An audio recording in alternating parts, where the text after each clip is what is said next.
a gente devia se preocupar com causas que geram sofrimento e preocupação na sociedade em geral. Por exemplo, embora eu entenda que a causa do antiaborto é essencial, eu tenho muita dificuldade da inserção cristã na política que é focada só nesse tipo de causa e ignora que nós temos vários problemas sociais no Brasil e se a gente tivesse uma visão robusta sobre eles, talvez a resistência contra isso fosse um pouco menor. O Brasil tem um problema gigantesco de saneamento básico. O Brasil está preso assim, economicamente naquela armadilha da renda média. Como é que a gente pode construir uma agenda propositiva nessas áreas para, a partir dessas proposições, a gente conseguir ter um diálogo nessas áreas que abre portas de diálogo aqui também? Porque não adianta nada, tá caos reinando, a gente tá preocupado com as mesmas coisas. Isso é egoísmo. Eu acho que uma postura focada só na nossa agenda, só nas nossas preocupações, abre margem para que o outro fale, não, você só se preocupa com o seu, eu só me preocupo com o meu.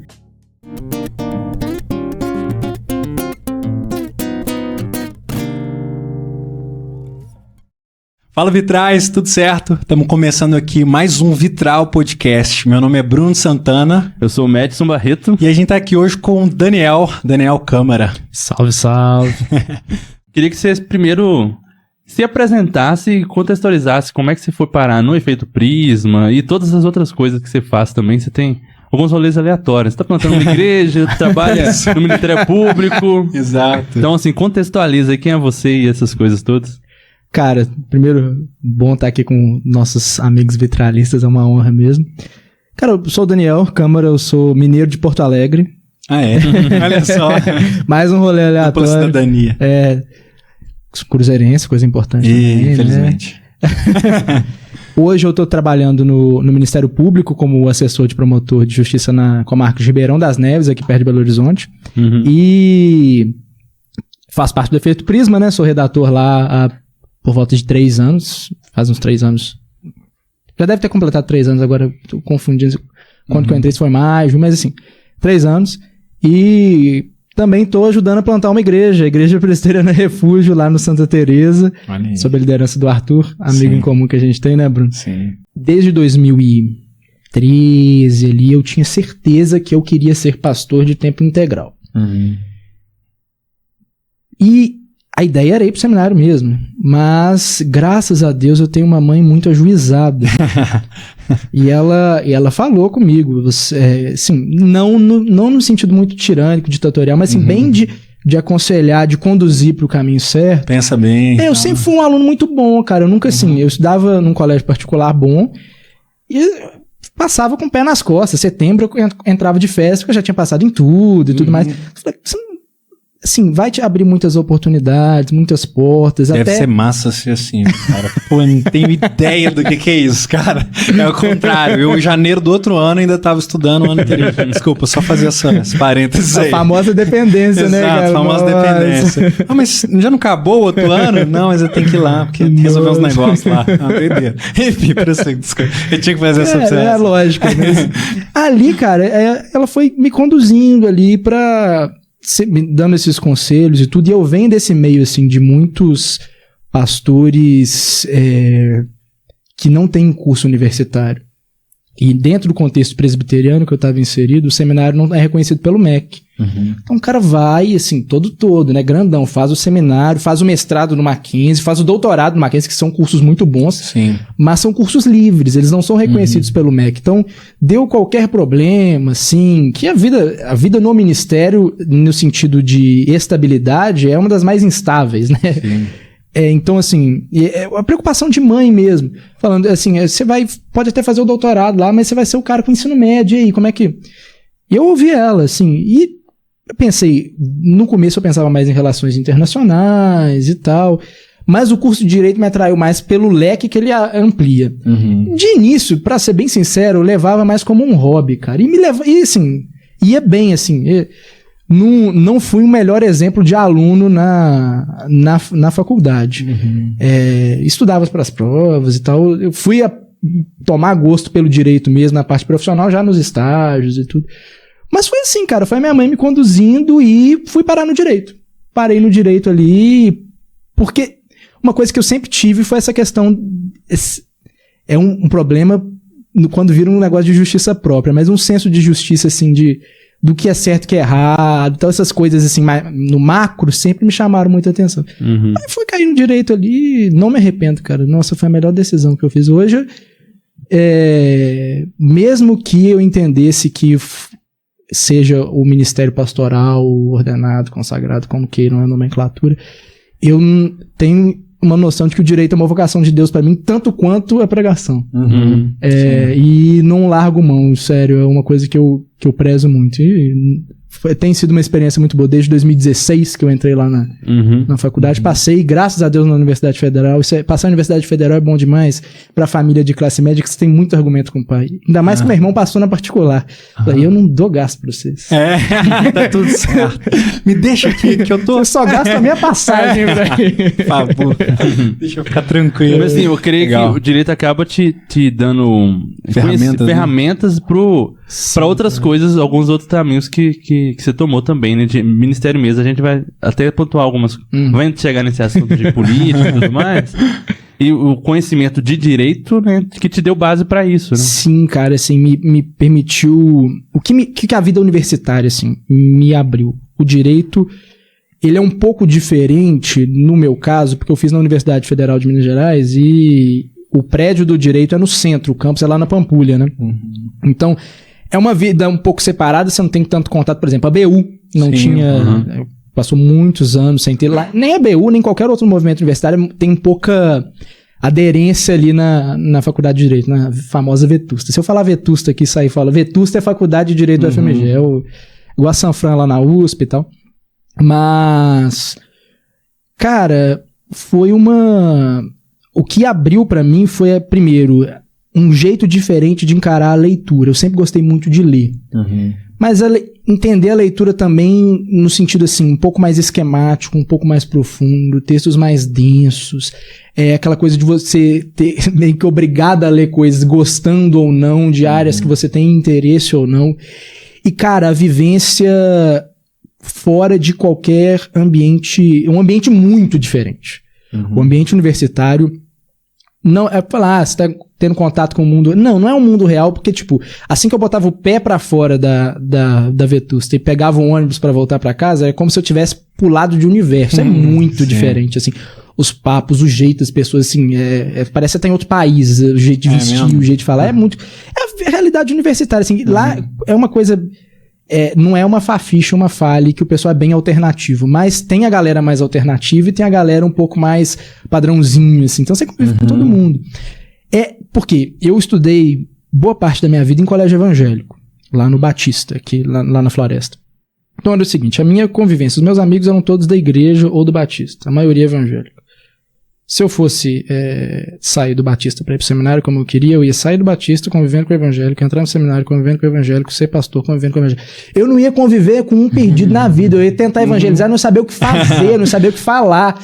Cara, isso abriu muito a minha cabeça, você saber conversar com pessoas que enxergam o mundo de uma maneira diametralmente oposta à sua. Que aí... Isso, a experiência universitária me enriqueceu. Fosse no direito, fosse qualquer outra coisa. Mas no direito eu acho que aí enriqueceu dessas oportunidades ministeriais, cara, assim. Primeiro que no direito você tem oportunidades profissionais em que você consegue ter a liberdade de exercer uma profissão bem e exercer o ministério bem. Em outras áreas você já não consegue. Numa engenharia mecânica, por exemplo, você não consegue ser de uma posição de destaque, de crescimento profissional e ministerialmente tão produtivo. Porque são coisas muito extenuantes e tal. No direito você tem possibilidades, 1000 disso. E as áreas de interseção são legais, sabe? O meu TCC, por exemplo, que é a linha de pesquisa que eu tô tentando, se Deus quiser, seguir no meu mestrado, mais pra frente, é da laicidade do Estado e liberdade religiosa. De fazer uma pesquisa dentro disso. Espera, você já formou em direito? Já formei em março de 2021. Seu TCC já foi e tal. E agora você quer trazer isso pro mestrado. Se Deus quiser. Eu vou entrar nesse assunto aí também, me interessei. E ele foi pensando, assim, na dúvida do meu TCC, eu sempre gostei muito de direito constitucional e procurei na época o Jordano Bruno, não casou, até porque ele é do direito privado, né? E pensei, cara, pensar a laicidade, como que essa separação entre Estado e religião funciona, isso antes das tretas mais agudas de política, né? Ou pelo menos entre 2018 e 2022, né, que foi o meu TCC. entender ali como que essa separação foi afetada, ou pelo menos é moldada, ou novas reflexões surgem a partir do crescimento do segmento evangélico. Porque você tem um modelo que ele é todo acomodado para pensar no Estado de maioria católica. Toda, assim, colaboração de interesse público na esfera cultural, porque você tem toda essa herança cultural católica, que é a herança cultural brasileira e tudo mais. Mas você tem um grupo crescente, gigantesco, que está se espalhando muito mais. Você tem... Não sei se vai chegar a ser maioria, sinceramente. Isso é uma coisa, mas é mais um feeling pessoal do que dado estatístico, né? Mas como que nós nos inserimos nessa questão? Tipo, como que o segmento evangélico, o que tem a contribuir efetivamente nesse modelo colaborativo? Isso o Guilherme de Carvalho, lá da Esperança, fala muito, assim. Já vi ele falando algumas vezes que a laicidade brasileira é um modelo diferente da laicidade francesa, que é uma separação total, assim mesmo, que a religião não encontra muito espaço na esfera pública. É diferente do modelo alemão, por exemplo, que você tem algumas coisas que não são tão bem separadas. Você tem tributos ali dentro do sistema alemão que são para subvencionar igrejas mesmo e tudo mais. A laicidade brasileira é diferente. Tem elementos de contato com Portugal, com outros países da América Latina, com a França, um pouquinho diferente dos Estados Unidos, mas é uma coisa bem sui generis mesmo. E como que nesse modelo sui generis, esse segmento novo consegue se encaixar. Aí eu fui traçar o histórico, cara, pesquisar como que isso se desenvolveu desde a nossa primeira Constituição, qual que é a legislação disso na esfera eleitoral, na esfera penal, no direito da criança e do adolescente, e traçar alguns casos. Pesquisei na época muito superficialmente. Uma coisa que eu queria pesquisar mais era essa questão da liberdade religiosa de criança e adolescente, sabe? Isso é uma coisa que me interessa e tal. Talvez seja o tema do mestrado. Que legal. Mas assim, julgados do Supremo Tribunal Federal, principalmente a questão da criminalização da homofobia, o pessoal faz aquele escândalo, que não sei o que o pregador... Cara, você vai ler o julgado, tipo, é expresso nas teses dos caras, dos ministros. Eles falam que o direito de liberdade de expressão religiosa não pode ser afetado por nenhum tipo de criminalização da homofobia. E o pessoal, assim, é uma falta até... Como trazer esse conhecimento, assim, das discussões que estão acontecendo disso, lá no judiciário e tudo mais, trazer um pouco mais perto da realidade da igreja também, a partir desse viés acadêmico. Então, foi uma experiência muito legal para mim e eu pretendo prosseguir nela. Porque tem muita coisa que acontece lá que pra gente que não tem noção dessa linguagem, etc, né? Existe muito ruído, né? Entre esses dois núcleos, né? E muita coisa que chega pra igreja chega de uma forma meio bagunçada, né? E aí a sua ideia é dar uma, tipo assim, uma traduzida nessa parada, assim. Você tem essa ideia de comunicar isso, de, sei lá, lançar um livro, alguma coisa assim? Também, cara, assim, não sei se propriamente eu me dou bem com textos mais curtos. Então não me vejo, assim, pelo menos no médio prazo, assim, publicando, até porque é muito pretensioso, assim, antes de começar o mestrado, pensar tem gente que produz literatura muito boa nesse sentido, o pessoal do IBDR, né, do Instituto Brasileiro de Direito Religioso, assim, produz conteúdos fenomenais nesse sentido. Mas eu acho que é um trabalho que é necessário de trazer essa tradução, não só do mundo jurídico, mas do mundo político, para a igreja, para evitar esses ruídos que são muito grandes. Que, assim, a institucionalidade brasileira é bagunçada. Nós somos uma democracia muito jovem, cheia de crises, muitas crises. Então, por si só é bagunçada. Dessa bagunça, você tentar comunicar com todos esses ruídos, vai dar problema. Então, assim, e é uma coisa que eu gosto, cara. Eu sempre gostei de pensar e de falar aquilo que eu penso, especialmente na esfera da política, sabe? Desde bem mais novo, minha mãe fala que que eu sempre gostei muito de política. Quando eu tinha 2 anos, cara, eu ficava de frente pra TV ouvindo o horário propaganda eleitoral, cara. Se desligava a TV, eu chorava, eu berrava. Cara, isso é surreal. Que criança é bizarro. Na igreja, meus amigos, você for eleito. Imagina, né? Vai ter permito pra todo mundo. Exatamente. Cara, mas e assim, eu sempre gostei e tal. E é uma área tranquila, né, mano? Uma área de boa, super suave, tá. Mas, tipo assim, pra você foi de boa seguir nesse lugar, ter porque a gente passou por momentos muito difíceis, né? Assim, ainda passa, né? Mas todos esses atritos e etc. Isso não te desanimou, assim, de seguir nesse caminho? Ou você viu essa parada como uma oportunidade de contribuir mesmo? Como é que é isso na sua cabeça, assim? Eu te falo porque, por exemplo, pra mim, às vezes eu tenho opiniões, mas eu falo assim, cara, eu começo a escrever, eu falo assim, nossa, acho que eu não vale a pena, sabe? São muitos fatores. Quem tá lendo não entende. Às vezes eu mesmo não sei me expressar direito. Já tem algo acontecendo. Então, assim, é uma área muito complicada, né? Assim, como é que é isso na sua cabeça? Cara, na minha cabeça funciona mais ou menos o seguinte. Primeiro, eu entendo com muita modéstia, assim, de que o meu espaço de influência, de fala, é muito pequeno, naturalmente. Mas eu entendo também que dentro desse espaço que Deus me permitiu ter, eu tenho uma responsabilidade. Uma responsabilidade da credibilidade que foi criada, assim, de pesquisa, de estudo, de tentar entender, de ouvir. E dentro dessa responsabilidade, cara, eu prefiro... foi uma decisão que eu tenho tomado já há algum tempo, especialmente ali depois do começo da pandemia, foi muito aguda para mim. Há um custo pessoal grande.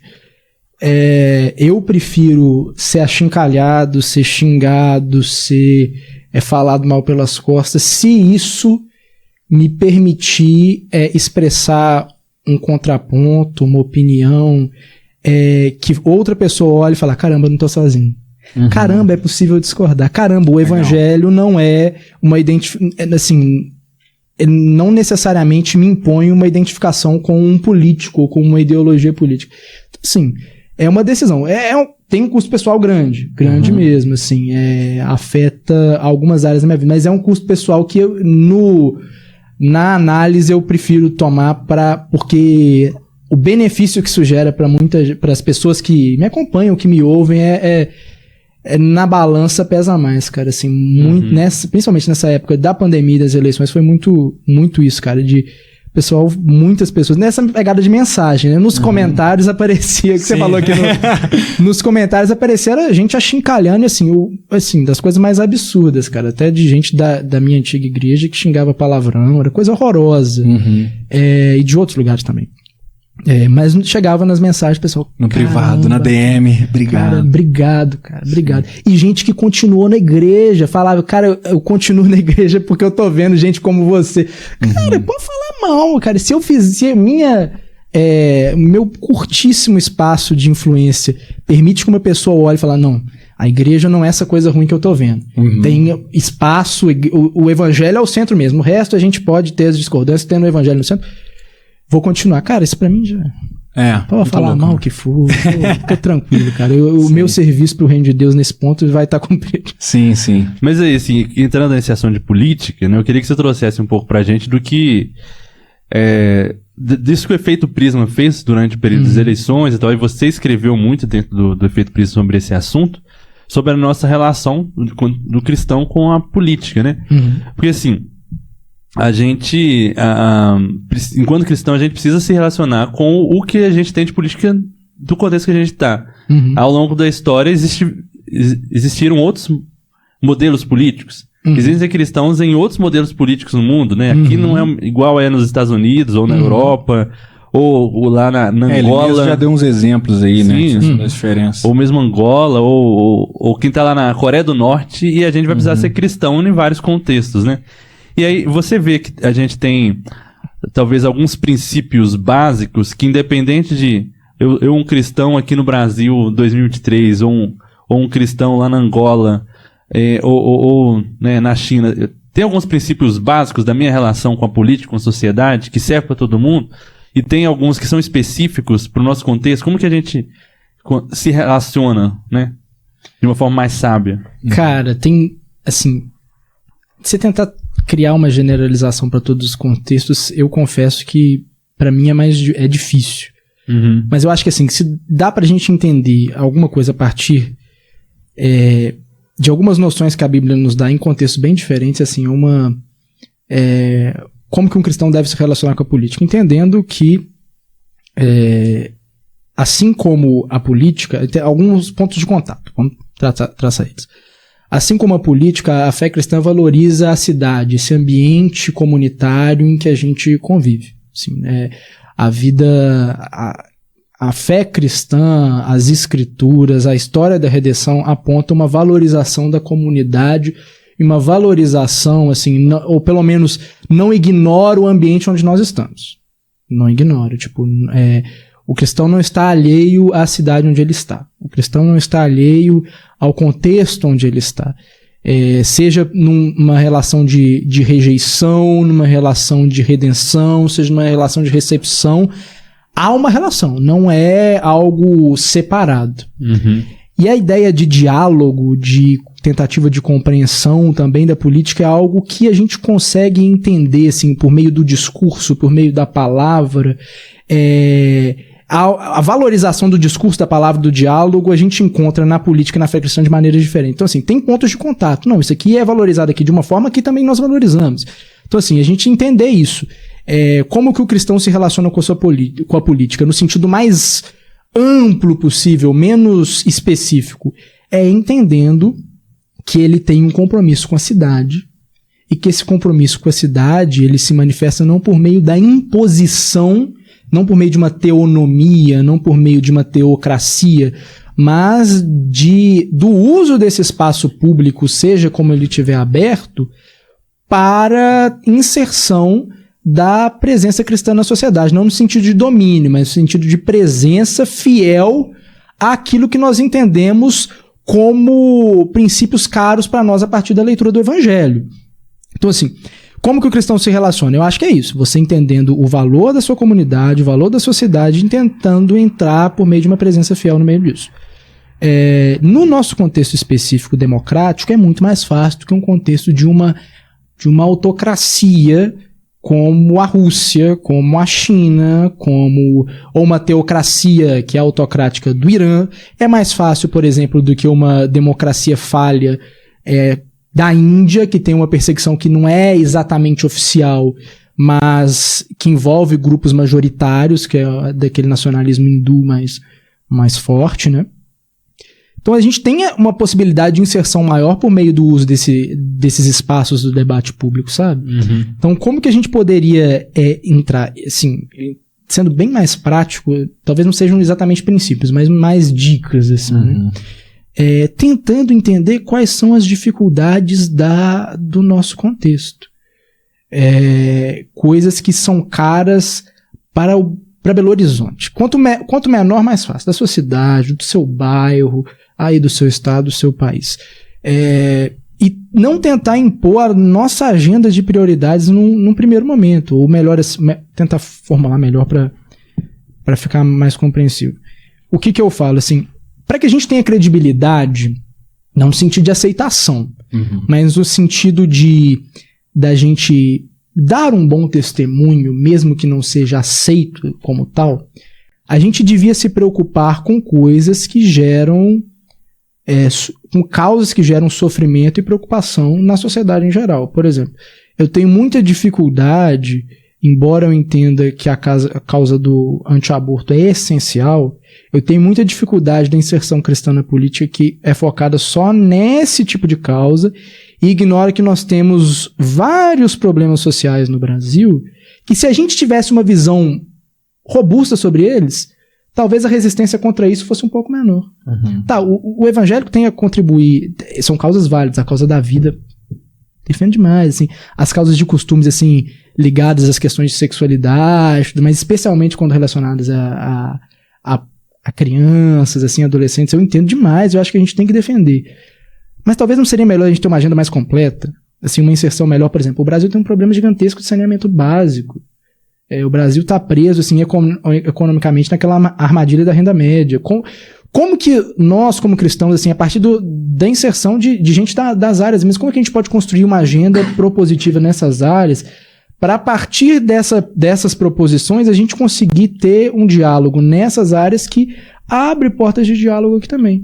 Porque não adianta nada, tá caos reinando, a gente está preocupado com as mesmas coisas. Isso é egoísmo. Eu acho que uma postura focada só na nossa agenda, só nas nossas preocupações, abre margem para que o outro fale, não, você só se preocupa com o seu, eu só me preocupo com o meu. Então, assim, eu não acho que eu passei nenhum princípio aqui, não, mas dicas, assim, gerais, sabe? Porque a política é muito volátil a depender do contexto, e até no Brasil mesmo, a cada semana a gente vai mudando muito as nossas abordagens, mas eu acho que é isso. A gente valorizar a cidade, a gente tem que entender muito bem, assim, o valor da comunidade, todas as esferas comunitárias aqui, como que a nossa fé valoriza isso, como que a nossa fé não nos expulsa da cidade, mas nos coloca em relação com ela, numa valorização, e como que a gente usa os espaços que a gente tem disponíveis para começar a inserir uma inserção integral mesmo, não de domínio, mas de estar lá preocupado com o que preocupa todo mundo, e por meio dessa preocupação a gente também inserindo as nossas críticas, os nossos desafios à cidade. Você falou uma expressão em que é a presença fiel, né? E que você pudesse falar um pouco mais sobre isso. Essa ideia, você falou de presença, mas ao mesmo tempo de fidelidade. Enfim, fala um pouco mais sobre isso. Cara, isso a gente estava brincando no Prisma, que talvez seja uma grande lacuna que a gente tem na literatura em português, que é a literatura sobre presença fiel do James Davison Hunter, a gente não tem em português, né? O grosso nós não temos. Então, assim, a gente... é uma pegada muito cara a nós lá no Prisma. Inclusive, eu tô te perguntando até pessoal, porque eu fui pesquisar, por exemplo, eu sempre que vou pesquisar sobre isso, eu ouvi Rodolfo, por exemplo, falando sobre, né? Mas realmente tem muito pouco material sobre isso. Muito pouco material, assim.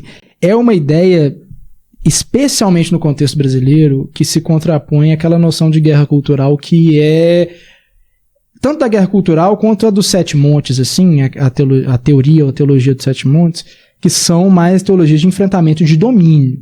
Você tem as noções de que ou a gente tem que tá num conflito, uma abordagem bem beligerante contra qualquer sinal de antagonismo aos nossos princípios de fé, ou que a gente tem que ir para dominar mesmo. Assim, a gente tem que, os evangélicos têm que criar uma casta dominante, uma elite que se insira nas 7 áreas de influência lá da sociedade que eles colocam lá. Eu sempre confundo os 7 nomes, mas enfim, não vou nem me arriscar a dizê-los aqui com certeza. Eu sempre fui muito, assim, pessoal, trazendo aqui da minha experiência pessoal, sempre fiquei muito incomodado com isso, porque, tipo, esse negócio de guerra cultural, você quer ser ouvido, abordagens agressivas não são muito produtivas. Sim. Quanto mais agressiva, fecha mais portas, cria uma resistência e cria uma reação. Então, assim, se o nosso objetivo é ter uma influência, ser realmente sal, luz, dentro da perspectiva de Jesus mesmo, eu acho que é muito complicado a gente adotar essa abordagem da guerra cultural. E a teoria dos 7 montes é muito simples. O Ângelo Barzo tem uma série de vídeos que é muito legal, que sempre não cabe todo mundo lá. Sim. E assim, é você criar uma elite evangélica dentro disso. Não é exatamente isso, assim... Eu não consigo enxergar essa preocupação tão grande a partir da leitura do Evangelho, a partir da leitura das Escrituras, sabe? Eu acho que o que a gente consegue enxergar é que nós somos chamados a estar na cidade, no sentido assim, a fé cristã não é vivida como numa comunidade do Qumran, por exemplo. Como na Fortaleza de Massada, fora, tipo assim, nós estamos alheios ao que está acontecendo fora, nós vamos para longe, viver longe, como se a vida monástica fosse paradigma da vida cristã. Não tem, assim, tem o seu espaço, tem como opção, mas não, como se fosse, assim, o ideal seja fugir. Não é isso. Essa fuga não é a opção. A gente está ali vivendo, mas ao mesmo tempo tendo essa relação que em alguns pontos desafia, que em alguns pontos critica, que em alguns pontos tem alguns choques, mas esses choques são temperados por uma certa moderação, tipo, traduzindo... E a moderação acho que deveria ser muito mais nossa, né? Sim, mais nossa. Né? Imagina. A moderação deve partir de nós. Sim. Tentando traduzir isso de uma forma assim, para ser mais claro, não acho que a vocação de Deus no nosso engajamento cultural seja necessariamente produzir... vamos supor, eu dentro do direito, não acho que a vocação de Deus, para mim, para eu exercer um bom engajamento cultural, eu tenha que chegar a ser ministro do STF ou um advogado assim, dos maiores do Brasil. Não.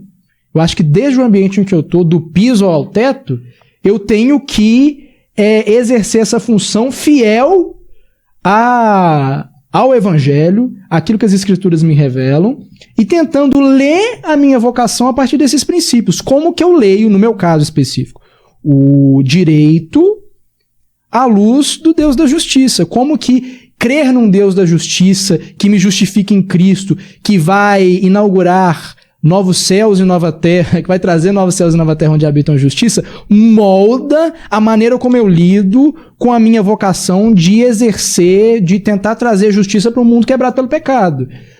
Todas as vocações artísticas que vocês têm aqui também, que é uma pegada que é da galera dos vitralistas também.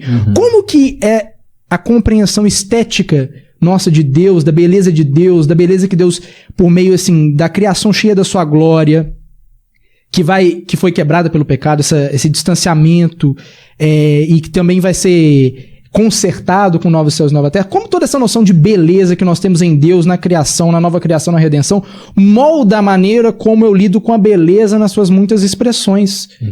Então, assim, eu acho que a presença fiel está focada nisso. É como que a luz da redenção, do Deus da redenção, dessa história toda que nos é apresentada, nós lemos as nossas vocações, as nossas inserções nesse mundo quebrado. Eu acho que é isso. Não importa o lugar exatamente em que você está, se é mais na base ou no topo da pirâmide. Não importa nem tanto o meio em que você está, tipo, se você tem que, por meio dessa visão, sair impondo ou, tipo, sobrepujando mesmo. Às vezes não vai ser assim. Às vezes é bom, é uma dádiva ser minoria mesmo. E aí não importa. Eu acho que é isso. É você ter essa consciência individual e coletiva dentro da igreja, para a partir disso você ir exercendo as suas funções e gerando transformações possíveis. E hoje eu sei, assim, que eu estando lá na minha promotoria, na promotoria que eu trabalho, em Ribeirão das Neves, eu posso exercer essa visão e tornar a vida do cidadão de Ribeirão das Neves um pouco melhor. Hoje, eu estava conversando aqui nos bastidores, né? A promotoria que eu estou trabalhando, ela trabalha com saúde, com idoso, com direito do consumidor. A gente está com eleitoral esse ano também. E com pessoas com deficiência. Então, assim, o meu trabalho, por exemplo, uma das nossas atribuições é fiscalizar os asilos, as instituições de longa permanência para idosos, as ILPIs. Então, como que o meu trabalho pode ajudar que os idosos, de uma maneira justa, de atenção à lei, de atenção, assim, aos regulamentos e tudo mais, todas as normas para esse tipo de nicho específico, como que a atuação nossa lá de fiscalização, de controle, de cuidado, de atenção, pode tornar a vida dos idosos lá daquela cidade melhor. Sim, como eles podem ser tratados com justiça, como eles podem ser tratados com carinho, com humanidade. No meio do meu trabalho, isso eu acho que assim, presença fiel na prática é isso. Sim, pois você podia falar um pouco mais sobre o trabalho de uma promotoria. O promotor, assim, enfim, dá uns exemplos aí do que um promotor faz. Cara, assim, a visão que o pessoal tem mais geral do Ministério Público, que é, assim, a origem mesmo, é você ser responsável pela ação penal, no sentido assim, alguém comete um crime, maioria dos crimes, que é o que a gente chama da ação penal pública. Quem processa, quem acusa é o Ministério Público. Então, assim, a pessoa mata alguém, quem vai acusar no Tribunal do Júri é o Ministério Público. Uma pessoa furta ou rouba alguém, quem vai acusar a pessoa, assim, juridicamente, quem vai fazer a denúncia e tudo mais é o Ministério Público. Então, tipo assim, só desculpa interromper, mas aí, por exemplo, vai para uma delegacia, aí a delegacia manda para lá. Às vezes sim, às vezes não. A investigação pode ser de muitas formas. O Ministério Público pode investigar diretamente, tem os instrumentos para isso, mas o padrão é que a Polícia Civil, que é a Polícia Judiciária, que realiza essas investigações sob supervisão do Ministério Público hoje direto, tipo acompanha e tudo mais, direciona de alguma forma, controla os prazos para chegar nesse oferecimento da denúncia, nessa acusação formal. Mas a gente vive num país cheio de problema social.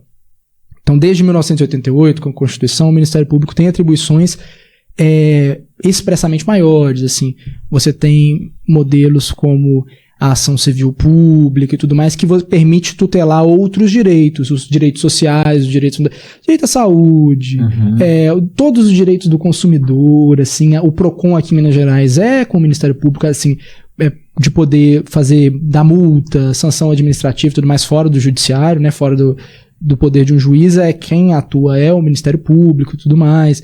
E fiscalizar outras áreas mesmo, assim, meio ambiente é uma delas, direito da criança e do adolescente e tudo mais.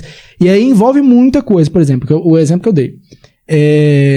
as ILPIs, que popularmente são conhecidas como asilos, quem fiscaliza para ver se tá tudo certo? É o Ministério Público. Os presídios, para ver, assim, pra gente sair desse mundo que tá as masmorras pra gente ter algo minimamente digno, porque assim, se a pessoa já tá presa, a gente tá pagando do nosso bolso, do nosso imposto, a pessoa ficar presa, é melhor que ela não saia pior do que entrou. A gente ter pelo menos a oportunidade da pessoa não sair com raiva da sociedade e tudo mais. O mínimo de dignidade. Quem fiscaliza isso é o Ministério Público. Tudo mais, crimes ambientais, essa esfera de proteção aos direitos mais ampla é com o Ministério Público, sabe? Então, no Brasil, diferente dos Estados Unidos, por exemplo, tem essa esfera de atuação maior. Então, lá no meu caso especificamente, que eu falei, a saúde, que a gente está lá hoje, a gente cuida mais das questões coletivas. Está faltando medicamento lá na farmácia central do município de Ribeirão das Neves. A gente entra em contato com a prefeitura. O que está acontecendo? Como é que estão as licitações? Tal. Quais são as previsões? Os hospitais e as unidades têm algum problema e tal lá na prestação de serviço. A gente vai, a gente fiscaliza, a gente visita, dialoga, mas nessa perspectiva do diálogo mesmo, sabe? Não é que eu já trabalhei muito no criminal, no Ministério Público, no meu estágio e tudo mais. Agora eu tô na parte legal do Ministério Público. Antes a gente só falava mal dos outros, agora a gente tenta construir algo junto. Dos idosos, tudo. Às vezes o idoso tá lá esquecido pela família, tem um histórico familiar muito complicado. É quase que um trabalho de assistente social nesse sentido. De fazer reunião com a família e falar, chamar a responsabilidade, como que vai fazer, tentar construir acordos e tudo mais. Consumidor, gente que compra coisa na internet toma golpe. Preciso conversar com vocês então.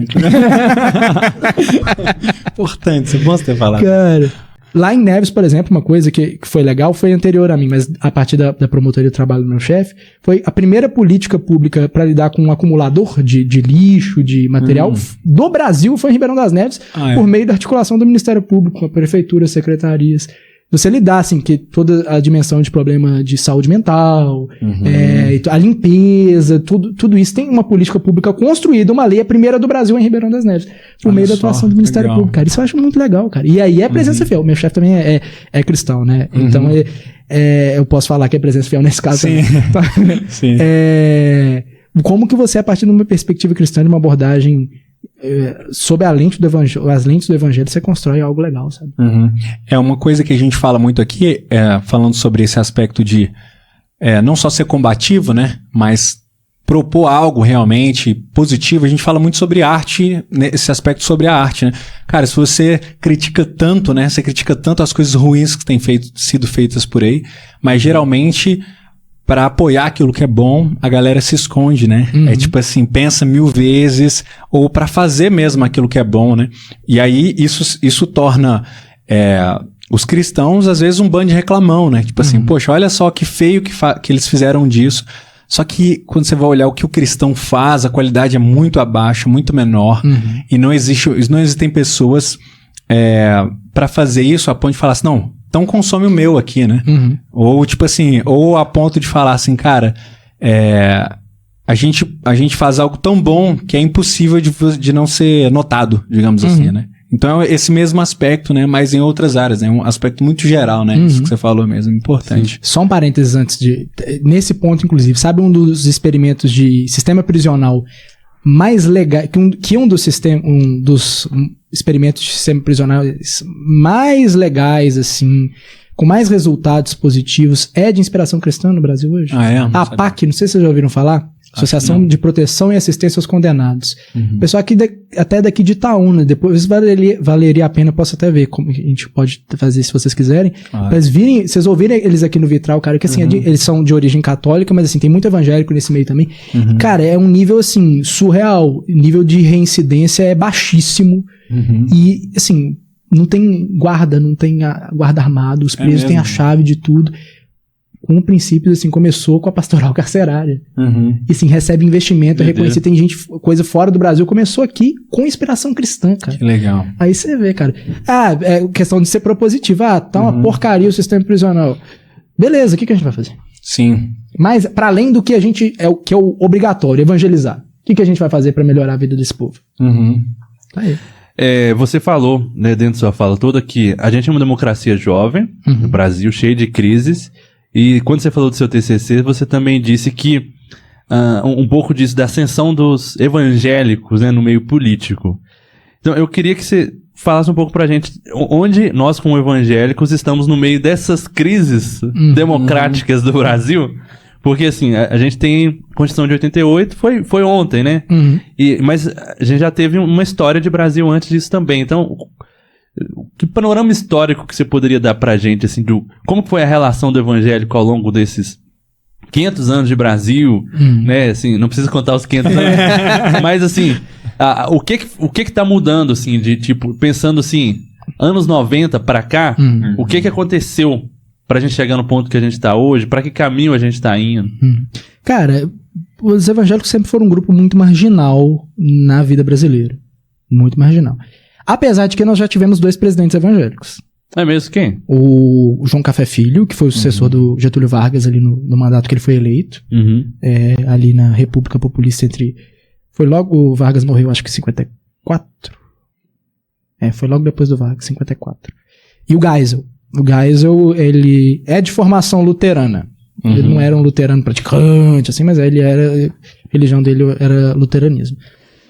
Mas assim, a gente tem algumas idas e vindas, né, cara? Acho que um momento decisivo, um dos momentos, assim, que gerou um ponto de inflexão foi a questão, todas as questões do outro podcast. Outro podcast, as questões lá do Caio Fábio. Na época aí o pessoal fala, na época do Caio Fábio, você tinha realmente você tinha 2 linhas ali.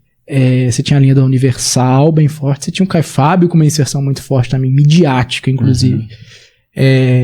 Então, assim, logo depois que o Caio Fábio, assim, tem todas as questões pessoais dele e tal, você tem aí uma hegemonia mesmo de uma mentalidade da relação com a política bem da bancada evangélica mesmo.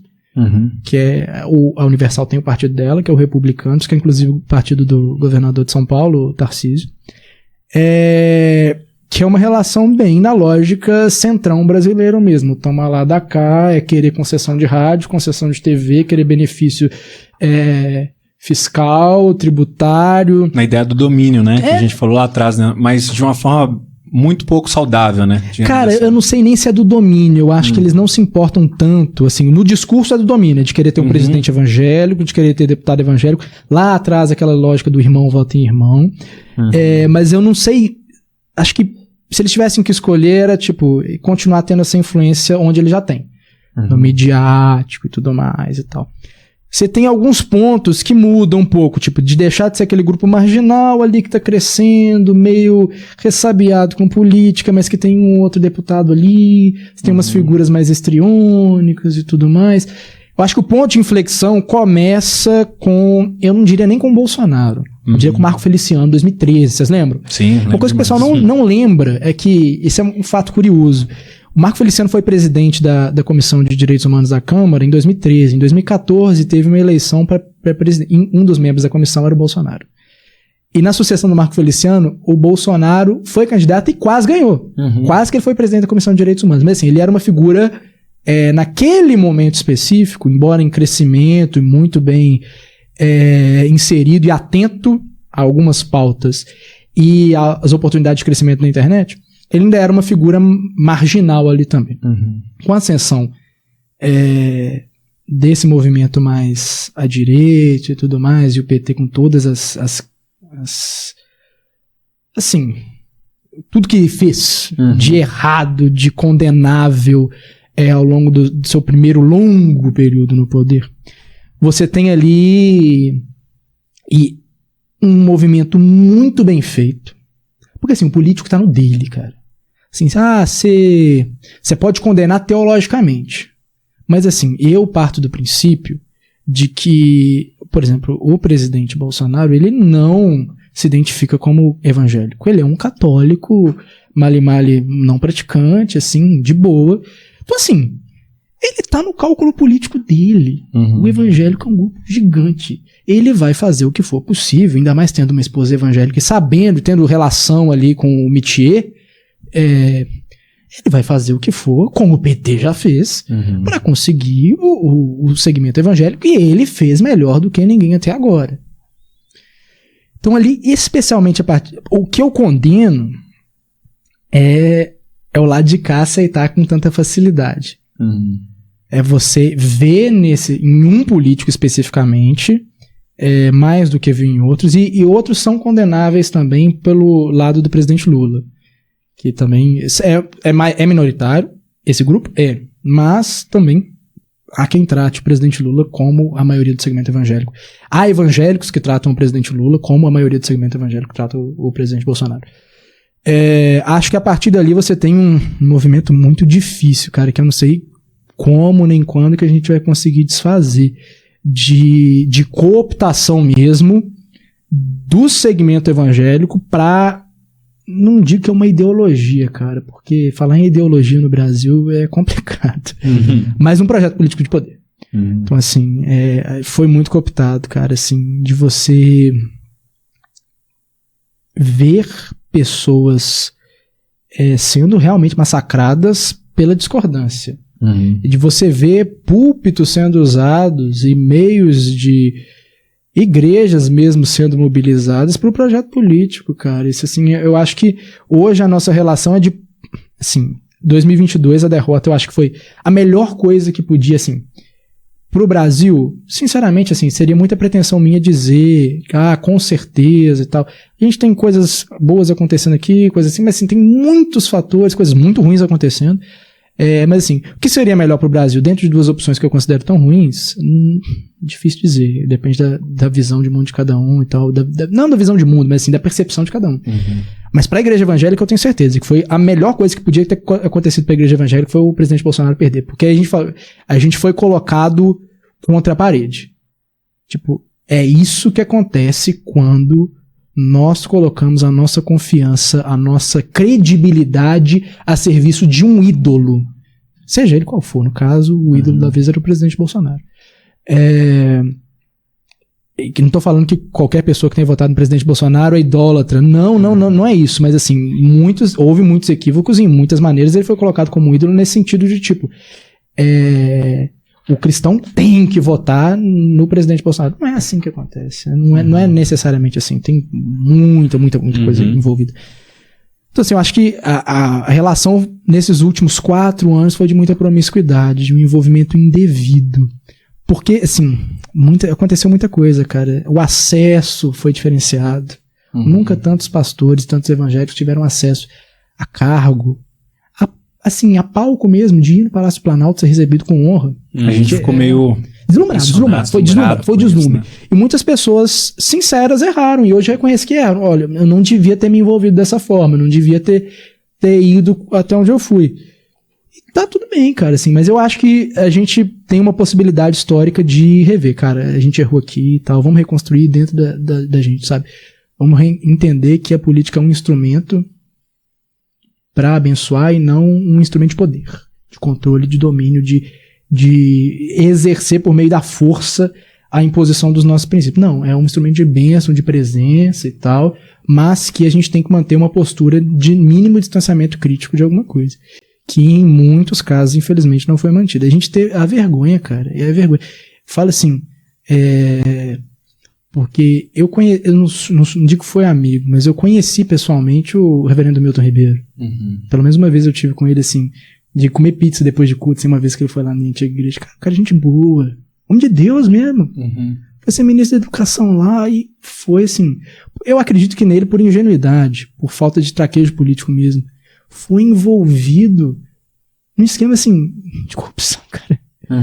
E a credibilidade dele, da igreja local dele lá em Santos, da igreja presbiteriana do Brasil, colocada em xeque. Todo mundo cheio de dedos, sem saber o que fazer, assim, uma postura que cria um constrangimento, uma vergonha desnecessária pro evangelho.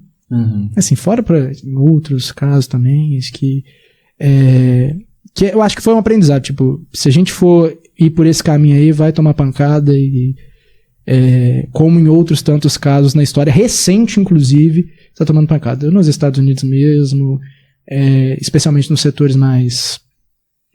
as grandes metrópoles ali tem a dificuldade toda. Então, assim, é complicado. Esse é um assunto muito difícil, né? Porque nesses últimos tempos foram como se tivesse 2 times mesmo, né? Uma coisa muito difícil, e inclusive dentro das igrejas, a galera se degladiando e tal. Quando, na verdade, eu acho que primeiro a gente deveria ter essa moderação no diálogo com a cultura, com a sociedade, e a gente não teve nem mesmo dentro, né, digamos assim, né? Então, isso já é uma dica aí para você que tá ouvindo, né? Independente se você concorda, pensa essa moderação que você deveria ter com a outra pessoa, com a pessoa que tá tratando de um assunto de uma forma que você não concorda. Mas o cristão, um dia eu tava pensando assim, cara, imagina só se nesse meio todo, se toda essa loucura, a gente tivesse discordâncias entre nós cristãos, mas a gente soubesse fazer isso de forma amorosa e a galera olhasse de fora e falasse assim, cara, eles discordam lá dentro, mas os crentes, tipo assim, eles sentam e eles tomam um café e trocam uma ideia, sabe? Seria um testemunho enorme, né? Seria algo muito incrível, assim. Cara, se a gente conseguisse fazer isso, o trabalho já estava feito. Assim, eu falo assim, porque eu acho legal. Eu tenho um amigo pessoal, assim, hoje ele tá um pouco mais distante, mas assim, pensa assim, o cara mais bolsonarista radicalizado mesmo, mas mesmo, assim.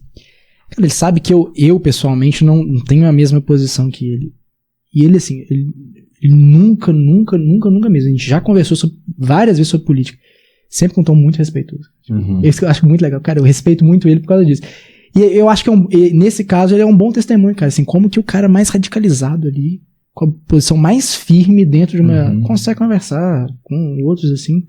Se a gente conseguir criar um ambiente desse, cara, já é um testemunho, assim, é uma prova sociológica da verdade tão grande que... Sim. Pô, é verdade. Já consegue muita coisa. É verdade.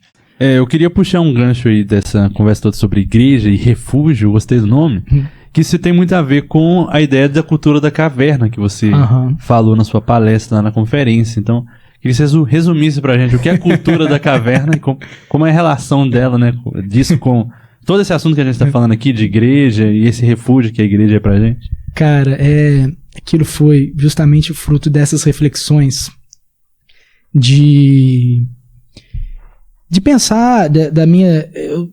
ultimamente, assim, à medida que eu fui estou amadurecendo, né, como pregador, eu me tornei mais improdutivo como pregador. Eu demoro muito para fazer sermões. Eu tinha um canal no YouTube? Tenho. E eu demoro a alimentá-lo por quê? Porque eu demoro muito a escrever os meus roteiros. Muito. Com dedicação quase integral, pelo menos uma semana para escrever um roteiro de 2 páginas. Caramba. Porque eu gosto de entender bem o assunto antes de tentar falar algo do que eu entendi. E eu tenho percebido que Deus usa mais aquilo que tem comunicado com o nosso coração primeiro, de uma maneira menos mecânica, sabe? É diferente de falar, sabe? Prega aqui Atos 7. Do que esse meditar constante daquilo que Deus vai ministrando no seu coração. Os meus últimos sermões são basicamente de experiências de vida, e esse da cultura da caverna não foi diferente. Os meninos falaram comigo lá na conferência do Prisma alguns meses de antecedência, cara, você quer fazer fechamento? Eu falei, não me indicaria, mas já que preferia outro momento. Fechamento é uma coisa muito impactante, precisa ser muito impactante. Aí o que você vai falar? O tema tinha lá, né? Eu falei, cara, eu vou falar sobre a experiência de Davi na caverna de Adulão, que era algo que Deus estava ministrando muito no meu coração como um ponto de interseção entre o que era e o que vai ser, na realidade de Davi, mas também na realidade da história da redenção, como uma alegoria dessa esquina cósmica que a gente está entre o já e o ainda não. E aí, cara, eu fui mergulhando nesse texto, foram uns 3 meses. Uns 3 meses mergulhando. Tanto que na conferência eu me senti um pouco inútil, porque eu só conseguia chegar na hora dos eventos praticamente, porque se eu não estava dormindo, eu estava preparando a pregação. Que não vou falar que é palestra, porque é pregação. Assim. Quem foi achando que era palestra, me perdoe. Porque foi uma pregação. Eu não sei fazer palestra, cara. Acho difícil. Mas, cara, a cultura da caverna basicamente o que é? A história ali, Davi estava fugindo de Saul. Humilhado, cara, humilhado, assim. Ele teve toda aquela história de ascensão, de ser um menino que cuidava lá do rebanho do pai e subitamente ser identificado por meio do profeta Samuel e ungido como rei de Israel, e toda aquela história posterior com Golias e todo o crescimento meteórico dele como um chefe militar de Israel, e do nada Saul, que era um homem orgulhoso, um homem perturbado por um espírito mau, começa a sentir uma inveja, um ciúme grande de Davi. Inveja, não ciúme. E querer destruir a vida dele. De todas as formas. E tenta 1, 2, 3 vezes e não consegue, até que chega um ponto em que Davi não consegue mais viver dentro de Israel senão como um foragido da justiça. E foge. E tenta uma escapatória pela via dele. Ele vai para um reino inimigo tentando escapar. Só que o reino inimigo, ele esqueceu que ele era o general que estava lá matando os caras o tempo todo. Aí ele teve que assim, além de humilhado e foragido, ele teve que se fingir de louco. Você imagina isso?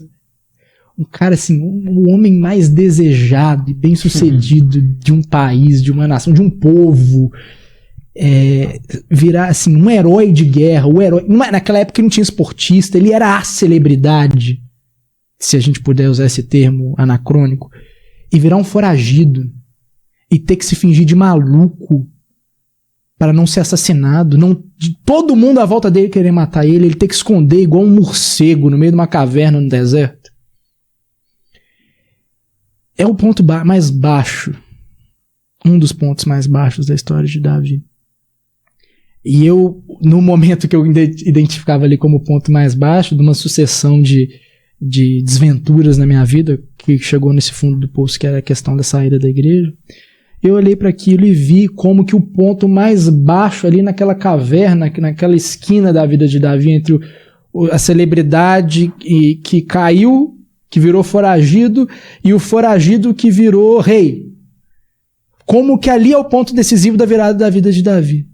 Que ele foi, e a notícia que ele estava lá começou a ter um burburinho, e todo mundo que estava com problema, angustiado, insatisfeito, endividado, foi atrás dele. E, cara, esse bando, assim, os melhores soldados estavam no exército, esse povo era uns qualquer. E Davi fez dessa galera um exército, uma tropa de elite que a gente vê lá na frente. Os valentes de Davi. Os valentes de Davi, cara. E esses caras são esses, do fundo do poço. E é isso, cara, assim, a cultura da caverna lá que eu vou tentando explicar, que é o seguinte, assim como Davi estava nessa esquina da vida, e eu me identificava nessa esquina da vida naquele momento, isso é apenas um reflexo, vivendo nós nesse mundo assim, cheio de problemas, de nós estarmos numa esquina cósmica. Nós estamos numa esquina entre o que Cristo já fez e os novos céus e nova terra que ainda não chegaram. Cristo já ressuscitou. Já garantiu que novos céus e nova terra vão acontecer, mas eles ainda não aconteceram. Como que a gente lida no meio disso tudo? Uhum. E eu vou desembolando lá no vídeo, você pode ver a palestra toda lá que você vai ver.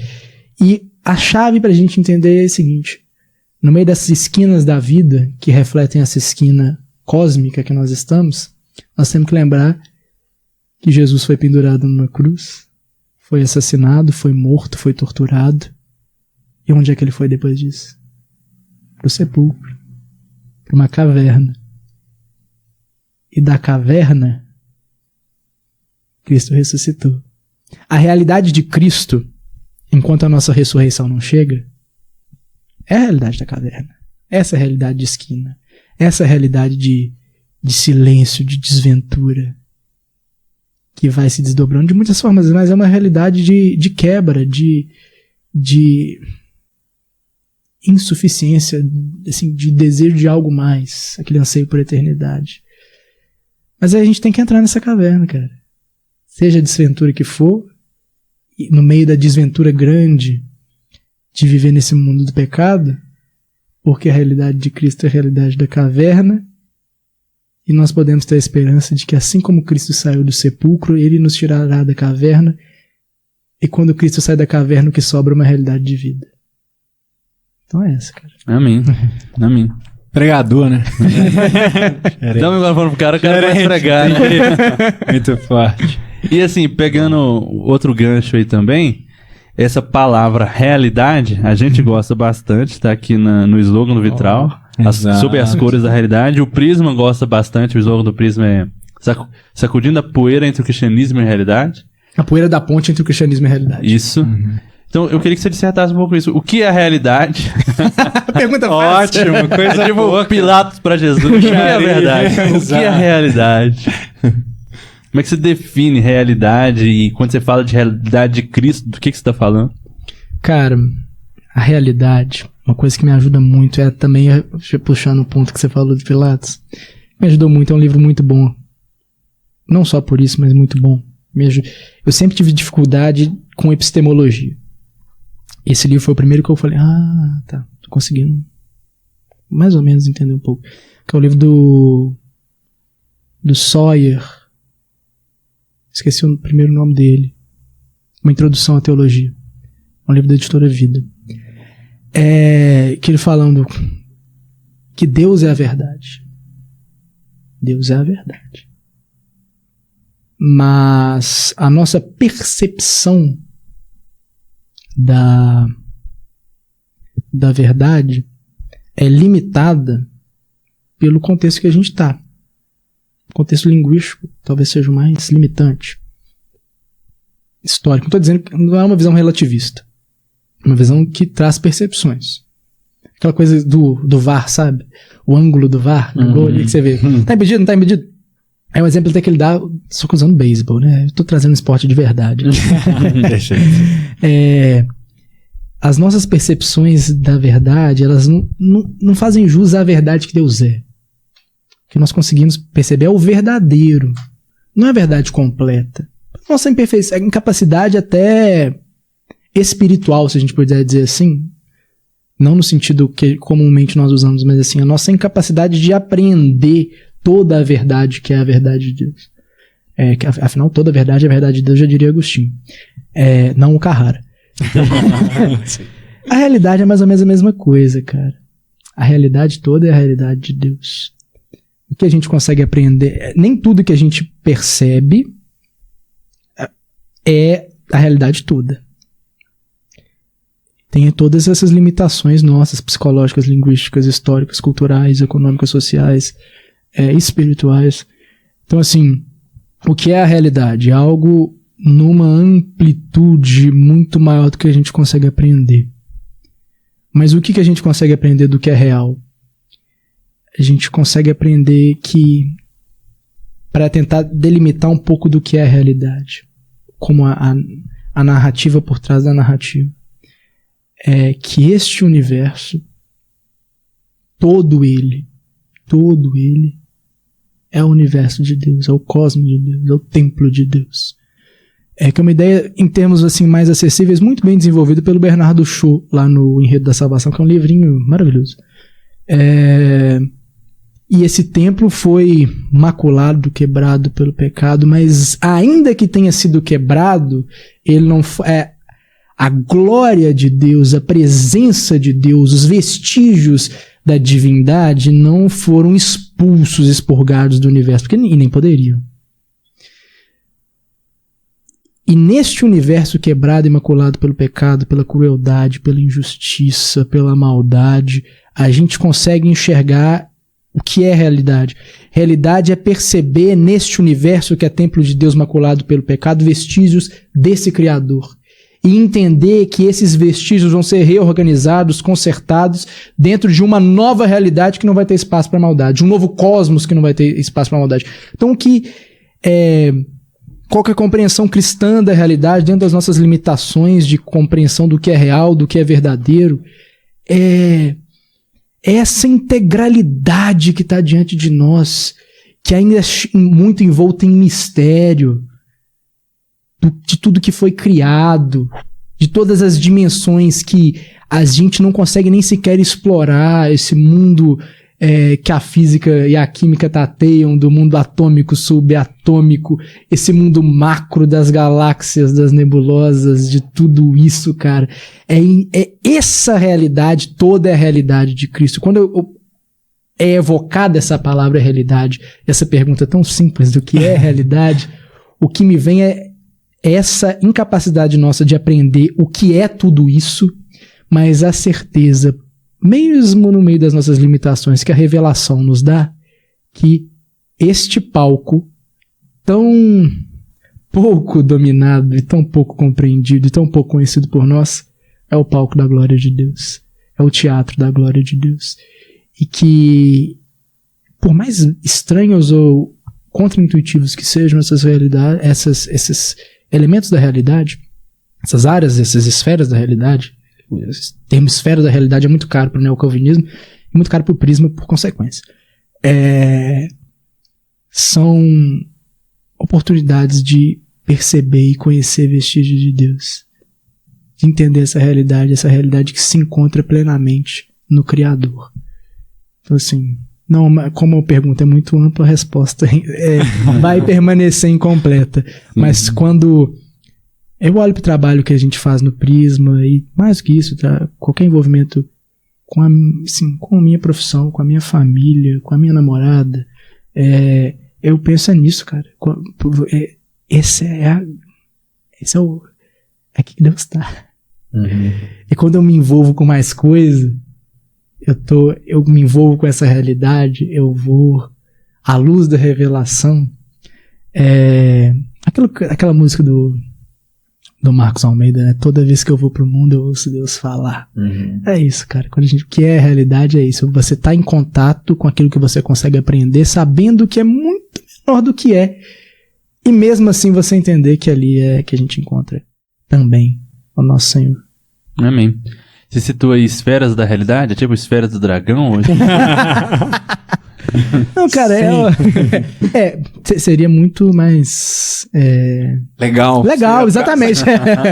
Não, cara, é aquela ideia que o Kuyper apresenta como esferas da sociedade, o Herman Doiver, dois holandeses, dois teóricos, assim, quase na esfera o Kuyper, quase na esfera do polímata, né, domina tantas áreas, e o Doiver é um filósofo holandês mesmo,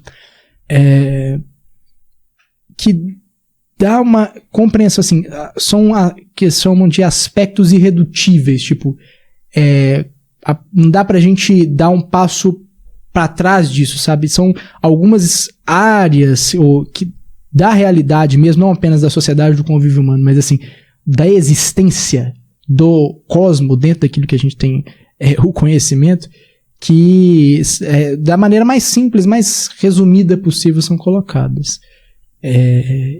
Como eu tenho um problema, eu lembro daquilo que não importa.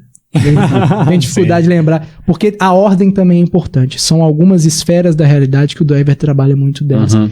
E é nessas esferas da realidade que, a partir desse trampolim, que também o trabalho do Prisma se dá. Como que a gente pode exercer uma presença fiel, como a gente estava conversando, assim, dentro dessas esferas, dessas áreas, todas que são apresentadas ali. Uhum. O Gabriel veio aqui, ele falou as 15 de cor. Ele é a única pessoa que eu conheço que fala as 15 assim. Se ele acordar ele 3 horas da manhã, ele vai falar as 15 ele o Pacheco acorda já, dormindo assim, ele fala. O Pacheco é meu amigo e o Pacheco é gênio, cara. Assim, eu falo com ele, assim, como todo gênio, ele é um gênio bem peculiar. Sim. E peculiar do jeito bom. Sim, sim. Mas, assim, essa coisa dele com... essa é a área dele mesmo, desse envolvimento com a realidade, bem dessa perspectiva doiverdiana mesmo. E os insights dele são geniais, cara. Se você não ouviu, ouça. Se você já ouviu, ouça de novo. Ouça de novo, verdade. Porque com certeza você captou só um pedacinho. Então volta e pega o resto das referências, né? Inclusive. Cara, mas isso é muito legal. Realidade é a minha palavra preferida. Aí o Médici fez essa mesma pergunta, né? Aqui antes da gente gravar. Ele, mas o que é realidade? Eu falei assim, calma aí, pô, peraí também, não é assim, né? Porque é isso, né, cara? Essa coisa tão ampla, mas ao mesmo tempo tão próxima de nós, né? Uhum. Enquanto você estava falando, eu lembrei de um livro que essa palavra é a minha preferida tem muito tempo, mas um livro que me jogou ainda mais na cara o que é realidade é o livro da Tish Warren, né? O Livro do Ordinário. Uhum. Porque tem um momento do livro, eu sempre cito isso aqui, que ela fala assim, quando você está arrumando a sua casa, você está cooperando com Deus em diminuir o caos do universo. Cara, olha que lindo isso, né? Cara, é exatamente dizer...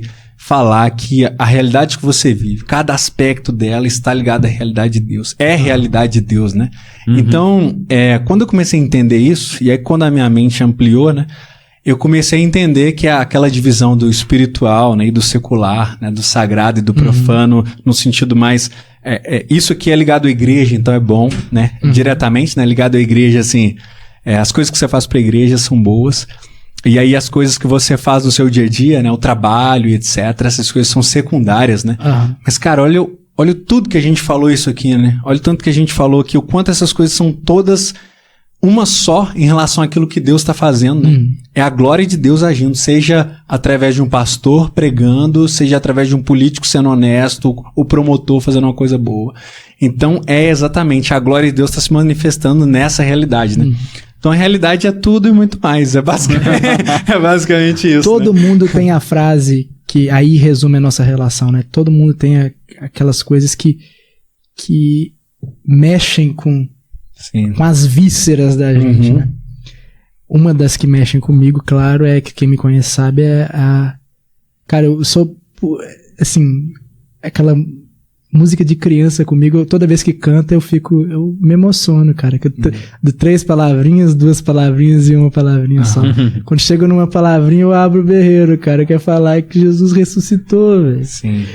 O impacto disso pra nossa esperança, pra nossa maneira de lidar, cara, esse mundo vai ser renovado, Deus vai expurgar, vai, assim, exorcizar o pecado do universo.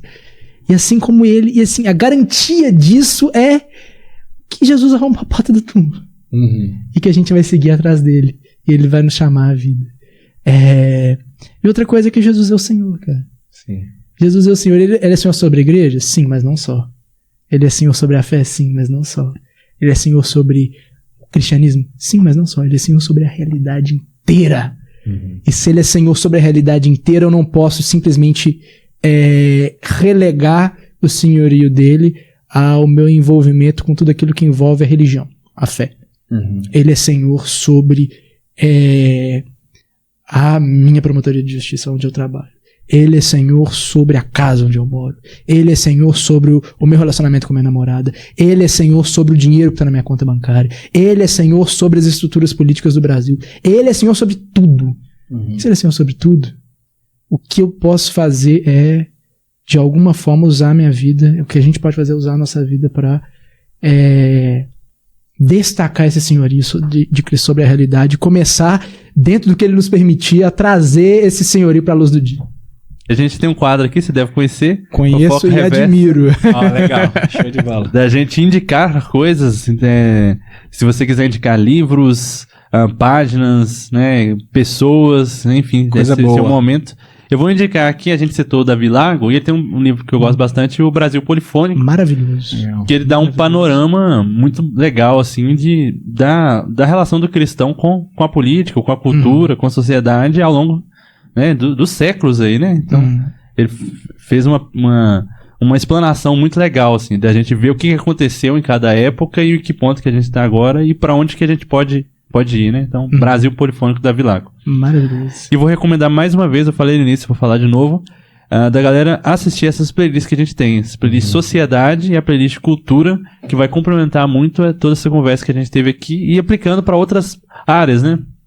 Eu indicaria, dentro do nosso tema aqui, ó, A Missão Cristã no Mundo Moderno, do Stott, e Cristão numa Sociedade Não Cristã, também do Stott, são John Stott, né? São livros incríveis que têm influenciado muito a maneira como eu penso o meu engajamento e tento contribuir lá no Prisma e na Refúgio com a realidade. São livros muito bons. O Stott é dono de um equilíbrio, de uma doçura que se você não conhece, por favor, assim, você tem que imergir na literatura do John Stott. E, falando óbvio, leia o Silmarillion, né? O Silmarillion é um livro maravilhoso. Se você lê a Bíblia, todo mundo que não lê a Bíblia acha o Silmarillion muito difícil. Se você já leu Crônicas algumas vezes... Tá tudo certo. Tá tudo certo. É isso. Tá tudo certo. E dica gastronômica também para quem mora em Belo Horizonte, vá ao Pasta Lab, na Savassi. Uma data especial, não dá pra ir todo dia. Sim. Mas uma data especial, vá ali na Fernandes Tourinho, é uma comida italiana que todo mundo que vai lá que já foi na Europa fala, nem na Itália eu comi uma massa tão boa. Olha só. Vá no Caramba. Pastalabbi. Legal, show de bola. É isso. Mano, obrigado. Eu que Valeu agradeço, uma demais. honra. Valeu demais. Nós estamos aí quase fechando, né, o check da galera do Prisma, né? Porque tem muita gente, né, mano? Tem Falta uns muita 20 gente, pra né? trazer. Faltam uns 20 ainda, então beleza. Ficar uns 6 meses. Mas prosseguimos. De qualquer forma, obrigado, mano. Obrigado. Eu que Quer falar alguma agradeço, coisa pra encerrar? Cara, amem a igreja, amem a Cristo, e se tiver de boa, vai na Refúgio. É o slogan, né? É isso. Dá um tchauzinho pra aquela câmera do meio ali. Valeu, galera. Até mais. Tchau. Bora.